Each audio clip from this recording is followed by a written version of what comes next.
El viento ártico cortaba como cuchillas de hielo a través de las montañas de Afganistán, pero Elena Vázquez apenas lo sentia. Sus ojos, entrenados por años de precisión militar, permanecen fijos en el objetivo a 1200 metros de distancia. A través del visor de su rifle Barrett M82A1, podía ver claramente el compuesto donde se escondía uno de los terroristas más buscados del mundo. Serpiente de arena, aquí control. ¿Tienes visual del objetivo? La voz crujió a través de su auricular, casi inaudible contra el rugido del viento. Afirmativo, control. Objetivo adquirido. Esperando confirmación para disparar, respondió Elena en un susurro, su respiración controlada creando pequeñas nubes de vapor en el aire helado. Elena había nacido en Los Angeles, hija de inmigrantes mexicanos que trabajaron incansablemente para darle una mejor vida. Su padre, un veterano de la Marina, lo enseñó a disparar cuando tenía solo 8 años en los campos de tiro del condado. Nunca imaginó que esas lecciones domingueras la llevarían a convertirse en una de las primeras mujeres francotiradoras de los Navy SEALs. El camino había sido brutal. Durante el entrenamiento BUD/S, había enfrentado no solo los desafíos físicos y mentales que quebraban a la mayoría de los hombres, sino también la constante presión de demostrar que una mujer podía pertenecer a las fuerzas de élite más letales del mundo. Los instructores la habían empujado más allá de sus límites, esperando que se rindiera como tantos otros antes que ella. Pero Elena tenía algo que sus compañeros masculinos no podían entender completamente, la determinación forjada por generaciones de lucha. Sus abuelos habían cruzado la frontera con nada más que esperanza, sus padres habían trabajado 2 empleos cada uno para mantener a flote su familia, y ella había heredado esa tenacidad inquebrantable. Serpiente de arena, tienes luz verde. Repito, luz verde para el disparo. Elena ajustó su posición ligeramente, sintiendo el peso familiar de su rifle contra su hombro. El objetivo era Ahmad al-Rashid, un comandante terrorista responsable de la muerte de cientos de civiles inocentes. Los servicios de inteligencia habían tardado 2 años en localizar su escondite en estas montañas remotas. Su dedo encontró el gatillo. Una respiración profunda. Retener. El mundo se redujo a un punto singular de concentración. El viento había cesado momentáneamente, como si la naturaleza misma estuviera conteniendo la respiración. El disparo resonó a través del valle como un trueno solitario. A través de su visor, Elena vio el objetivo caer. Control, objetivo eliminado. Misión completada. Excelente trabajo, serpiente de arena. Regresa al punto de extracción. Pero mientras Elena comenzaba a empacar su equipo, algo salió terriblemente mal. El silencio que siguió al eco de su disparo fue roto por un sonido que heló su sangre, el silbido inconfundible de morteros entrants. Contacto enemigo. Estamos bajo fuego, gritó por su radio mientras se lanzaba detrás de una formación rocosa. Las explosiones comenzaron a llover a su alrededor, enviando escuelas de roca y metal por el aire. Su equipo de apoyo, posicionado a 500 metros de distancia, también estaba bajo ataque. A través de su radio, podía escuchar el caos, gritos de órdenes, el crepitar de las armas automáticas, y algo que la aterrorizó más que cualquier batalla que hubiera enfrentado, el sonido de sus compañeros pidiendo ayuda médica. Hombre herido. Necesitamos un médico. Elena sabía que tenía que moverse. Su posición había sido comprometida, y los enemigos estaban convergiendo en su ubicación desde múltiples direcciones. Pero abandonar su posición elevada significaba perder la ventaja táctica que podría salvar a su equipo. La decisión fue instantánea. Elena reposicionó su rifle y comenzó a proporcionar fuego de cobertura para sus compañeros heridos. Uno por uno, comenzó a eliminar a los combatientes enemigos que intentaban flanquear la posición de su equipo. Su entrenamiento se hizo cargo, cada disparo calculado y preciso, cada movimiento económico y letal. serpiente de arena a todos los equipos, mantenganos US positions. Los tengo cubiertos. Por 20 minutos, Elena mantuvo a raya a más de 30 combatientes enemigos. Sus disparos precisos eliminaron a los líderes del grupo atacante, sembrando confusión en sus filas. Pero la munición se estaba agotando, y más enemigos seguían llegando. Fue entonces cuando escuchó el sonido que cambiaría su vida para siempre, el rugido de un helicóptero de extracción aproximándose. Pero también escuchó otra cosa, el silbido distintivo de un lanzacohetes dirigido directamente hacia ella. RPG entrant, grito, lanzandos hacia un refugio improvisado entre las rocas. La explosión fue ensordecedora. Elena sintió como si el mundo entero hubiera estalado a su alrededor. El calor abrasador la envolvió, seguido por una oscuridad asfixiante mientras las rocas y los escombros lovían sobre ella. Cuando el polvo se asentó, Elena se encontró enterrada parcialmente bajo los escombros, con un dolor punzante atravesando su cabeza y un sabor metálico llenando su boca. Su rifle había desaparecido, perdido en el caos de la explosión. Su radio estaba muerta, el equipo destruido por la metralla. A través de la bruma de dolor y confusión, pudo escuchar voces acercándose. Voces que hablaban en una lengua que reconoció inmediatamente, árabe. Los enemigos habían sobrevivido al ataque y ahora la estaban buscando entre los escombros. Elena intentó moverse, pero su cuerpo no respondía correctamente. Su visión se nublaba intermitentemente, y cada movimiento enviaba ondas de dolor a través de su cráneo. Se dio cuenta con horror creciente de que había sufrido una lesión cerebral traumática. Los pasos se acercaban. Elena pudo escuchar sus voces más claramente ahora, discutiendo en árabe sobre la búsqueda de supervivientes. Sabía que se la encontraban viva, su destino sería mucho peor que una muerte rápida en batalla. Con la poca fuerza que le quedaba, Elena se las arregló para arrastrarse más profundamente entre las rocas, usando los escombros como camuflaje. Su entrenamiento de supervivencia es activo, incluso mientras su mente luchaba contra las ondas de dolor y desorientación.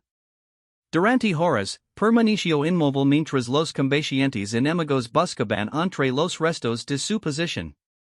Ocasionalmente, pasaban tan cerca que podía escuchar su respiración, pero la oscuridad creciente y los escombros la mantenían oculta. Mientras yacía allí, esperando que para el peligro inmediato, Elena comenzó a darse cuenta de la gravedad de su situación. No solo estaba gravemente herida y varada en territorio enemigo, sino que algo más fundamental había cambiado. Su memoria, antes clara como el cristal, ahora parecía fragmentada. Los eventos recientes se sentían borrosos, como si estuviera tratando de recordar un sueño.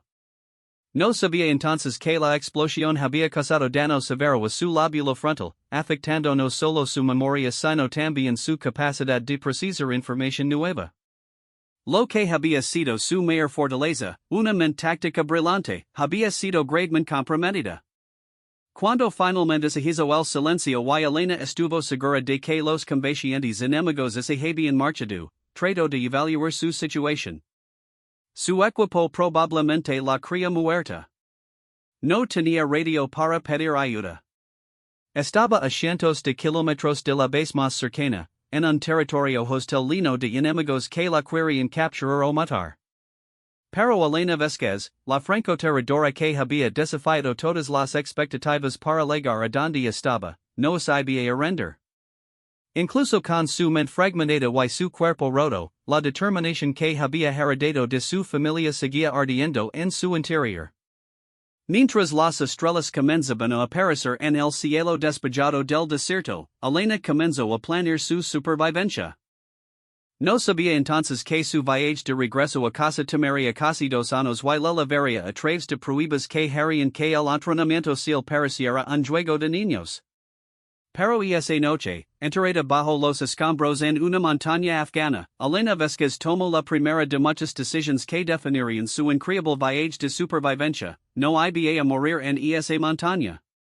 Iba a encontrar el camino a casa, sin importar el costo, los primeros reyes del amanecer filtrándose a través de los escombros despertaron a Elena de un sueño irregular lleno de pesadillas.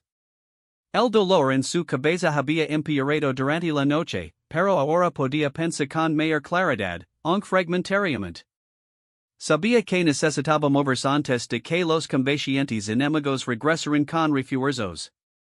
Con movimientos cautelosos y dolorosos, Elena logró liberarse de los escombros que la habían protegido durante la noche. Su uniforme estaba desgarrado y manchado de sangre, tanto suya como de otros. Al intentar ponerse de pie, sus piernas temblaron violentamente antes de ceder, enviándola de vuelta al suelo rocoso. La realidad de su situación comenzó a asentarse. No solo había perdido su equipo de comunicación y su arma, sino que su cuerpo había sufrido daños significativos. Sus manos temblaban incontrolablemente, su visión se nublaba intermitentemente, y tenía dificultades para recordar detalles básicos sobre su misión. Pero Elena tenía algo que muchos soldados nunca desarrollan, un instinto de supervivencia forjado no solo por el entrenamiento militar, sino por una vida entera de superar obstáculos. Se las arregló para gatear hasta una grita en las rocas donde había un pequeño charco de agua de lluvia acumulada. Bebió avidamente, sintiendo como el agua fría aliviaba ligeramente el dolor punzante en su garganta. Durante las siguientes horas, Elena exploró cuidadosamente el área inmediata, moviéndose lentamente y deteniéndose frecuentemente para descansar. Su memoria de entrenamiento de supervivencia venía en fragmentos, pero pudo recordar algunos principios básicos: refugio, agua, comida, y evitar la detección enemiga. En los restos de la explosión, encontró algunos elementos útiles: un cuchillo de come que había pertenecido a uno de los combatientes enemigos muertos, una pequeña cantimplora mediolina, y algunas raciones de come dispersas. No era mucho, pero era suficiente para comenzar. Lo más desafiante era el estado de su mente. Elena se encontraba luchando para mantener pensamientos coherentes por periodos prolongados. Los nombres de sus compañeros de equipo se desvanecen de su memoria como humo. Incluso recordar su propio nombre completo requería un esfuerzo considerable. Durante el segundo día, mientras se escondía en una cueva natural que había encontrado más arriba en la montaña, Elena escuchó el sonido distante de helicópteros.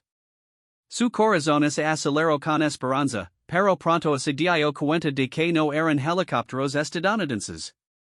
Los patrones de vuelo eran diferentes, y pudo distinguir el sonido característico de los helicópteros Mi-17 utilizados por las fuerzas enemigas. Desde su escondite, observó cómo los helicópteros aterrizaban cerca del sitio de la explosión. Soldados armados salieron y comenzaron una búsqueda sistemática del área. Elena se dio cuenta de que la estaban buscando específicamente. De alguna manera, sabían que había un francotirador estadounidense en el área. Durante los siguientes 3 días, Elena jugó un juego mortal de escondidas con las patrullas enemigas. Su entrenamiento se la había enseñado técnicas de evasión y escape, pero su condición mental comprometida hacía todo mucho más difícil. Varias veces casi fue descubierta, salvando solo por instinto puro y suerte. La comida se estaba agotando rápidamente. Elena sabía que necesitaba encontrar una fuente más confiable de alimento, pero moverse durante el día era demasiado peligroso. Durante las noches, cuando las temperaturas caían drásticamente, salía de su escondite para buscar cualquier cosa comestible. Una noche, mientras buscaba comida cerca de un pequeño arroyo, Elena escuchó voces humanas acercándose. Instintivamente se escondió detrás de unas rocas grandes, esperando que pasaran más combatientes enemigos. Pero cuando las figuras se acercaron lo suficiente para verlas claramente a la luz de la luna, se dio cuenta de que no eran soldados. Eran civiles afganos, una familia que parecía estar viajando de noche para evitar las patrullas militares. Un hombre mayor, una mujer, y 2 niños pequeños. Levaban perquits y se movian con la cautela de personas que habían aprendido a temer tanto a los combatientes como a las fuerzas de ocupación. Elena se encontró en un dilema moral y táctico. Estos civiles podrían ayudarla, pero también podrían entregarla a los combatientes por una recompensa. Su entrenamiento le decía que evitara todo contacto con civiles locales, pero su condición desesperada la empujaba hacia la necesidad de ayuda humana. La decisión se tomó por ella cuando el niño más pequeño de la familia se tropezó y cayó, lastimándose la rodilla.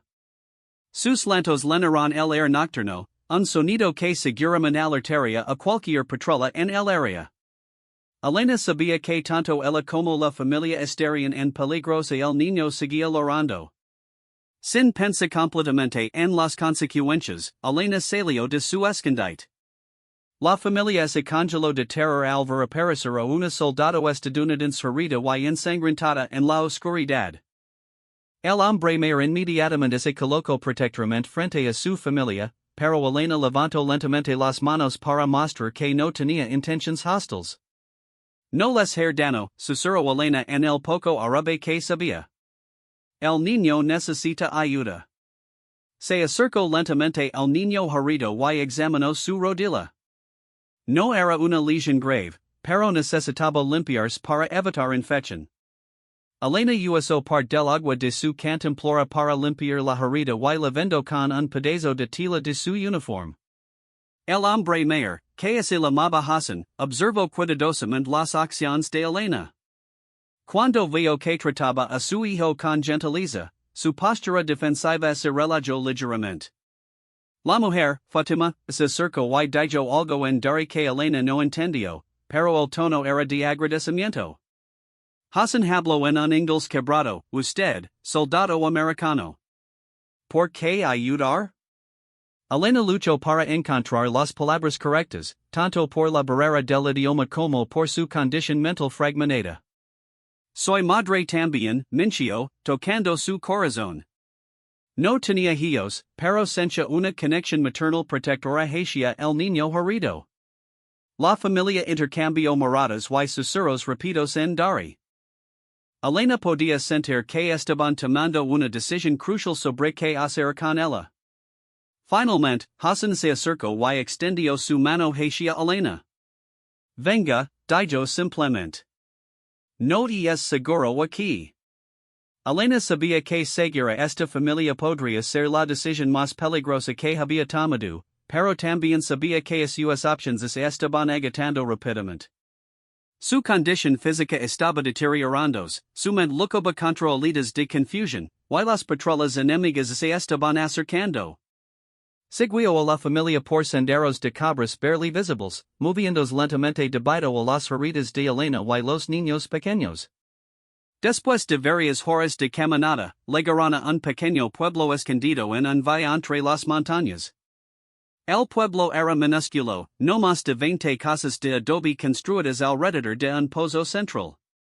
Era el tipo de lugar que no aparecería en ningún mapa militar, poblado por personas que habían vivido en estas montañas durante generaciones y que habían aprendido a sobrevivir manteniéndose invisibles a todos los ejércitos que habían pasado por su tierra. Hassan llevó a Elena a su modesta casa de dos habitaciones. Fatima inmediatamente comenzó a preparar un lugar para que Elena descansara, mientras los niños la observaban con curiosidad mezclada con miedo. Era la primera vez en semanas que Elena había estado bajo un techo, y la sensación de seguridad relativa fue abrumadora. Pero Elena sabía que su presencia ponía a esta familia en terrible peligro. Si los combatientes la encontraran aquí, toda la familia podría ser ejecutada por ayudar al enemigo. Trató de explicar esto a Hassan, pero él la tranquilizó con una sonrisa cansada.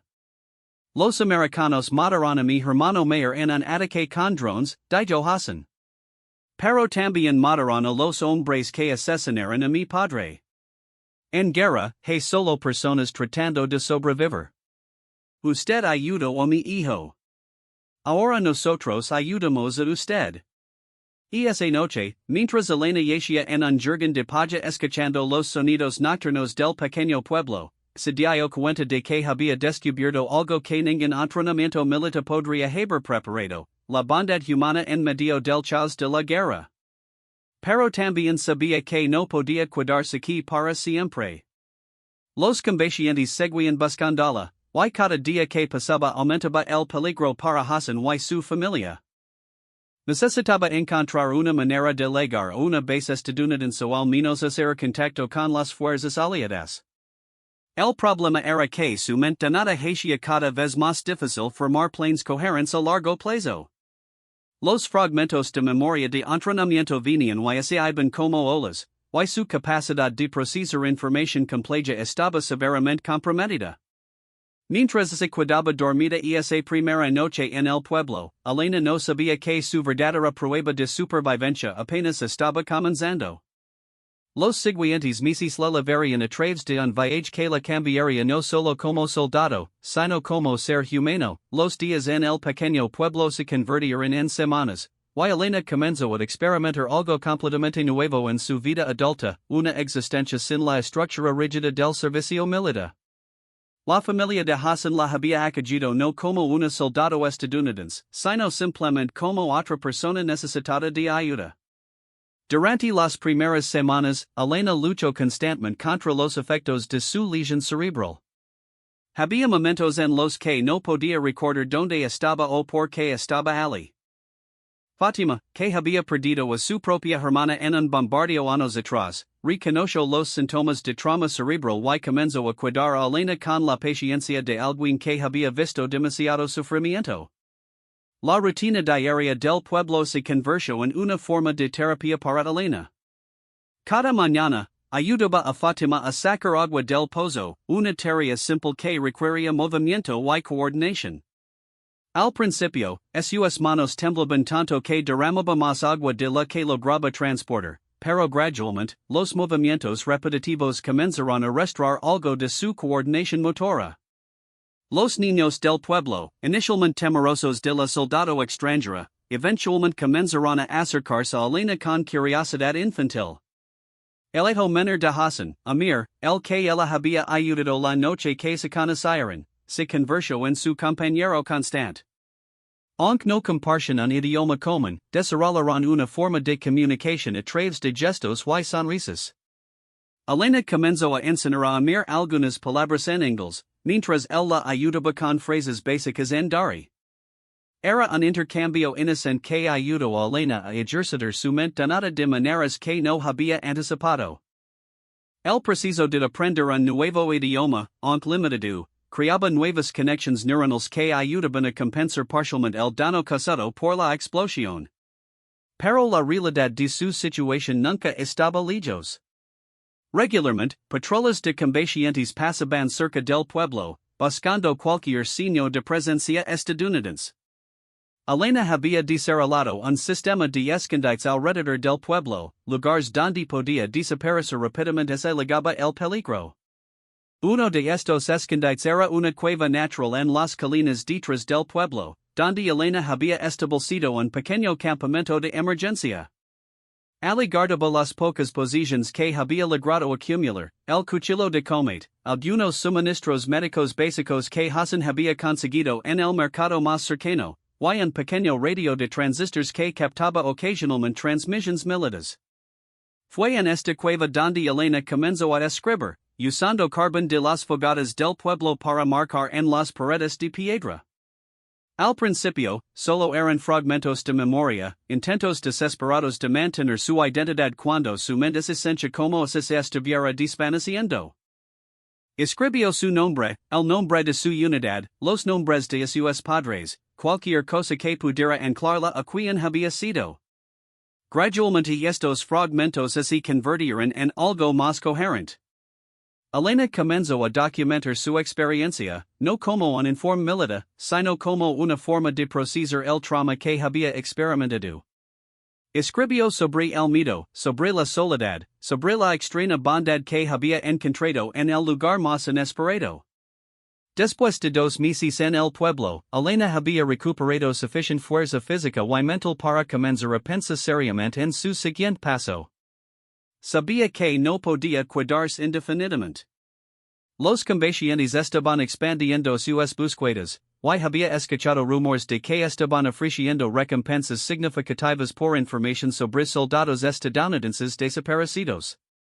Hassan la había contado sobre una ruta comercial que utilizaban contrabandistas para mover bienes hacia Pakistán.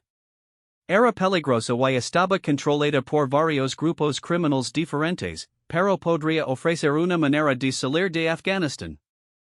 El problema era que Elena necesitaría dinero, documentos falsos, y una historia creíble sobre por qué una mujer estaría viajando sola. La solución vino de una fuente inesperada.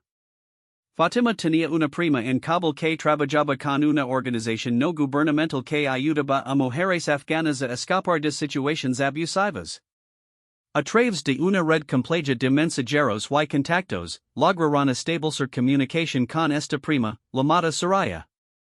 Soraya propuso un plan audaz.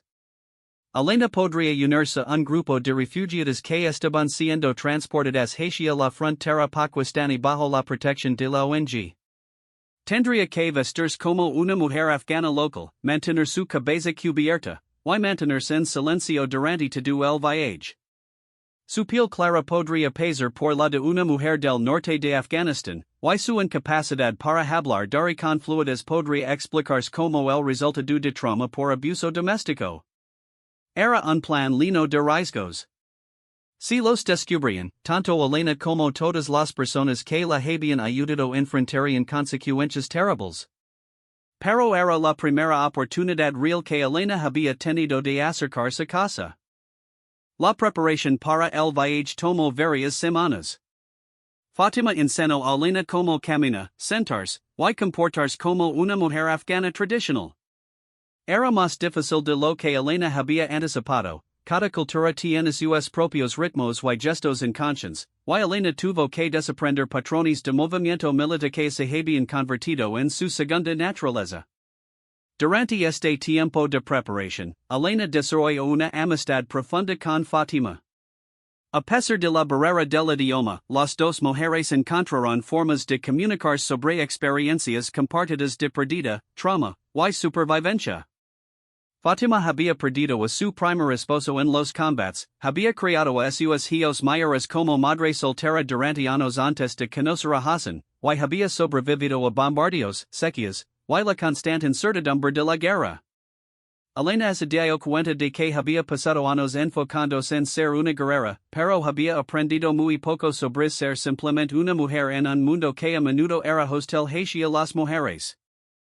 Fatima lo enseñó sobre una forma diferente de fuerza, una que no dependía de armas o entrenamiento militar, sino de resistencia, adaptabilidad, y la capacidad de encontrar esperanza en las circunstancias más desesperantes. La noche antes de su partida, el pueblo organizó una pequeña ceremonia de despedida. Era un riesgo reunir a tanta gente, pero los aldeanos sentían que Elena se había convertido en parte de su comunidad. Le dieron regalos simples pero significativos, una manta tejida por las mujeres del pueblo, un pequeño corazón que había pertenecido al padre de Hassan, y un collar con una piedra azul que, según la tradición local, protegería al viajero. Elena intentó expresar su gratitud, pero las palabras se sintieron inadecuadas. Estas personas habían arriesgado a sus vidas por ella, una extranjera que representaba todo lo que habían aprendido a temer y desconfiar. Sin embargo, la habían acogido con una generosidad que desafió todo lo que ella pensaba saber sobre la naturaleza humana. Amir, el niño suya herida había tratado la noche que legó, le dio su posición más preciada, una pequeña canica de vidrio azul que había pertenecido a su abuelo. Elena la guardó cuidadosamente en el bolsillo interior de su nueva ropa afgana, prometiendo mantenerla segura. Mientras se preparaba para dormir en su última noche en el pueblo, Elena reflexionó sobre lo mucho que había cambiado. Había llegado como una francotiradora de élite, definida completamente por su identidad militar y su habilidad para matar con precisión. Ahora había como alguien diferente, alguien que había aprendido sobre formas de fuerza que nunca le habían enseñado en el entrenamiento militar. Su lesión cerebral todavía la afectaba significativamente. Su memoria seguía siendo fragmentaria, y tenía dificultades con tareas complejas que antes habría ejecutado sin pensa. Pero había desarrollado nuevas formas de navegar por el mundo, nuevas estrategias de supervivencia que no dependían únicamente de la fuerza física o la superioridad tecnológica. El viaje que estaba a punto de comenzar la liberia a través de algunos de los territorios más peligrosos del mundo, donde tendría que depender no de su entrenamiento como francotiradora, sino de las lecciones más útiles que había aprendido durante su tiempo en el pueblo, como escuchar, como observar, como confiar en la bondad de extraños, y como encontrar fuerza en la vulnerabilidad. Al amanecer, Elena se despertó transformada. Ya no era simplemente una soldado tratando de regresar a casa, era una mujer que había descubierto partes de sí misma que nunca había sabido que existían, y que estaba a punto de emprender el viaje más peligroso de su vida con una nueva comprensión de lo que realmente significaba ser fuerte. El convoy que llevaría a Elena hacia la frontera pakistaní consiste en 3 vehículos deteriorados que habían visto mejores días. Elena viajaba en el segundo vehículo, apertugada entre 6 mujeres afganas que realmente huían de situaciones desesperantes. Cada una tenía su propia historia de supervivencia, y Elena rápidamente se dio cuenta de que su experiencia como soldado, aunque traumática, palidecía en comparación con lo que estas mujeres habían soportado. Soraya, la prima de Fatima que dirigía la operación, había instruido a Elena sobre mantener los ojos bajos, hablar solo cuando se la hablara directamente, y actuar como si estuviera profundamente traumatizada por abuso doméstico.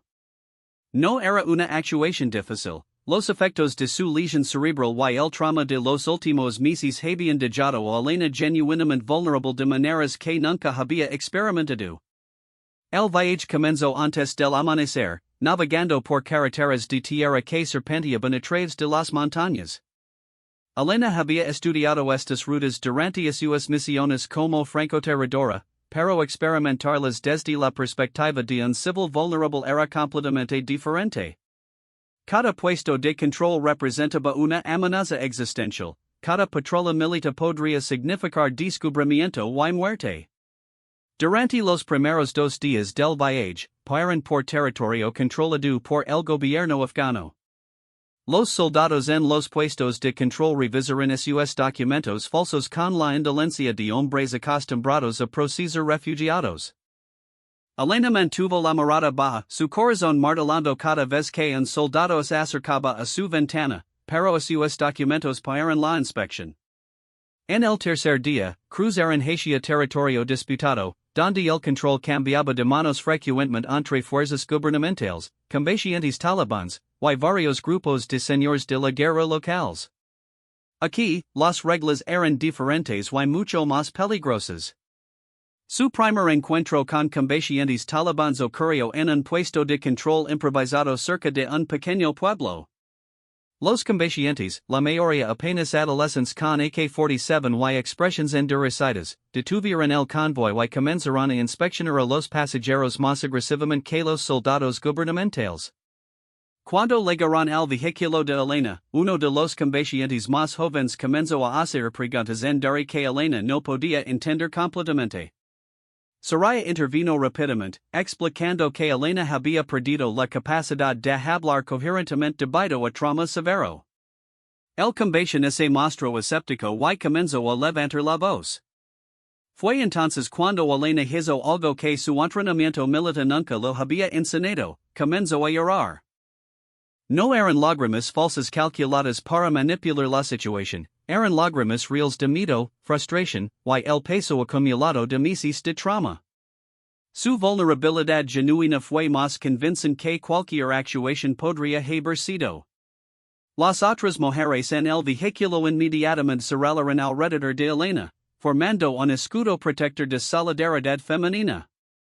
Comenzaron a hablar rápidamente en Dari, explicando al combatiente que Elena había sufrido abusos terribles y que necesitaba protección, no interrogatorio.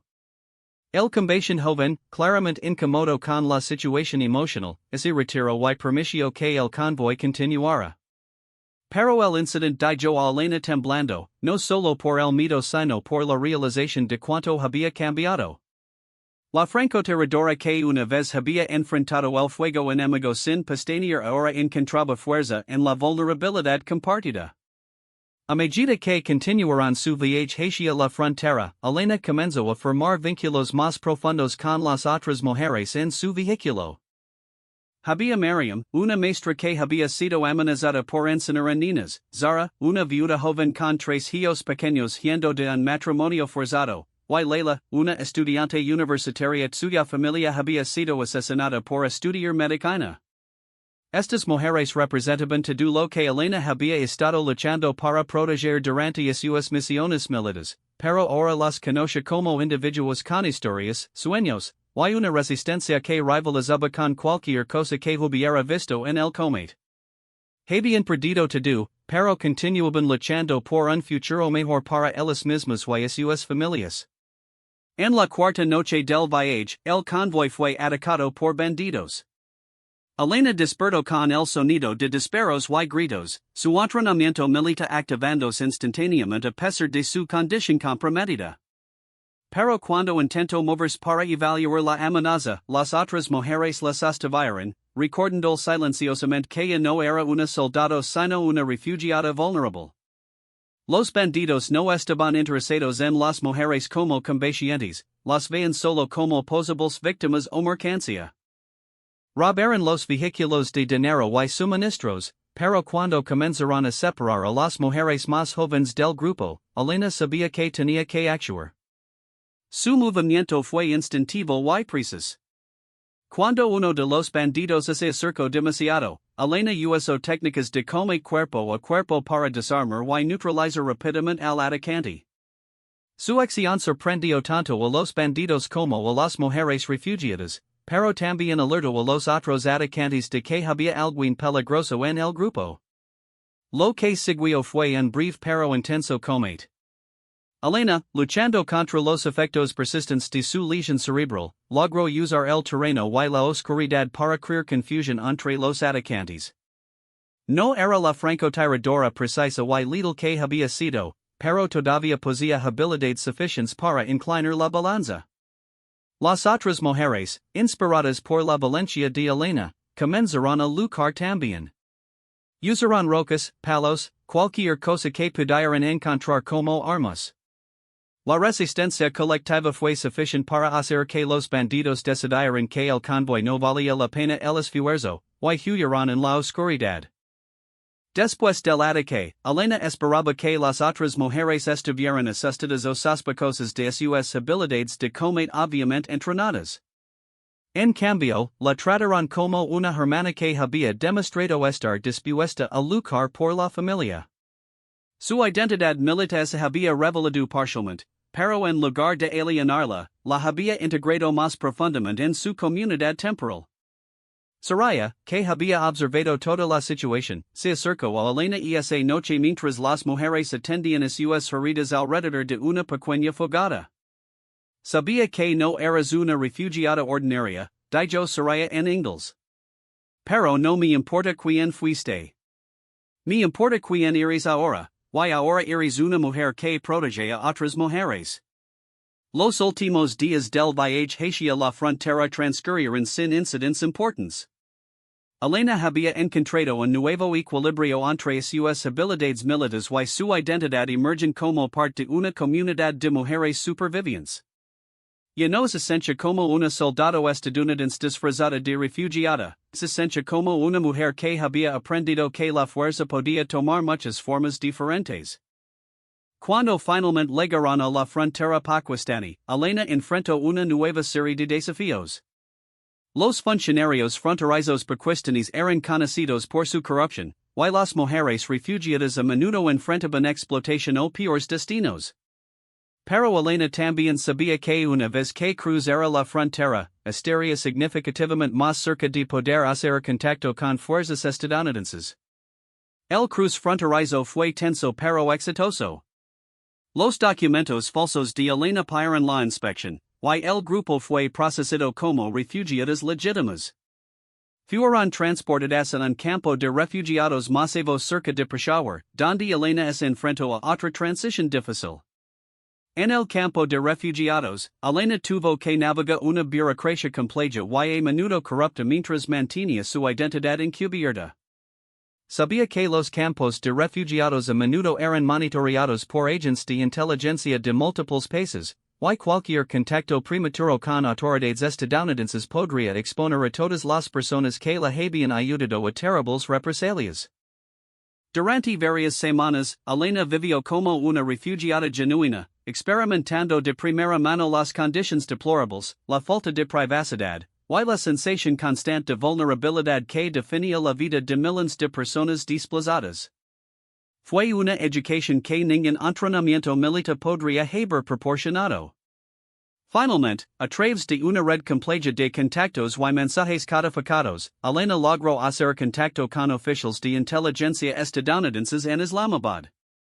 Su reaparición después de más de un año de haber sido dada por muerta causó conmoción en los círculos militares estadounidenses. Cuando Elena finalmente fue extraída del campo de refugiados y llevada a una base estadounidense segura, había cambiado fundamentalmente. Ya no era la francotiradora de élite que había desaparecido en las montañas afganas. Era alguien que había experimentado la guerra desde múltiples perspectivas, que había aprendido sobre formas de supervivencia que no se enseñaban en ningún manual militar. Su reintegración al servicio militar fue complicada.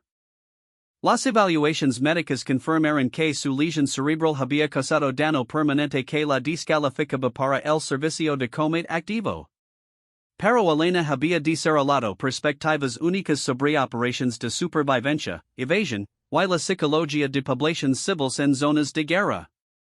Eventualmente, Elena se convirtió en instructora, enseñando a soldados sobre supervivencia en entornos hostiles no solo desde una perspectiva táctica, sino también cultural y psicológica. Su historia se convirtió en leyenda dentro de las fuerzas especiales, no solo como un ejemplo de supervivencia física extraordinaria, sino como una demostración de cómo el trauma puede, en las circunstancias correctas, transformarse en sabiduría. Elena mantuvo contacto con muchas de las personas que la habían ayudado. Hassan y su familia eventualmente emigraron a Estados Unidos, donde Elena los ayudó a establecerse. Las mujeres del convoy se dispersaron por todo el mundo, pero mantuvieron una red de apoyo que Elena ayudó a facilitar. En esos momentos de reflexión, Elena se daba cuenta de que su experiencia había sido tanto una pérdida como un descubrimiento. Había perdido su identidad como francotiradora de élite, pero había ganado una comprensión profunda de la resistencia humana y la bondad inesperada que podía florecer incluso en los lugares más oscuros. Su pensamiento perdido para siempre se había convertido en una forma diferente de pensamiento, una que incorporaba no solo la precisión táctica sino también la sabiduría emocional y cultural. Elena Vázquez había regresado a casa, pero había regresado como una persona completamente nueva, forjada por experiencias que habían desafiado todas las probabilidades y habían redefinido lo que significaba ser fuerte.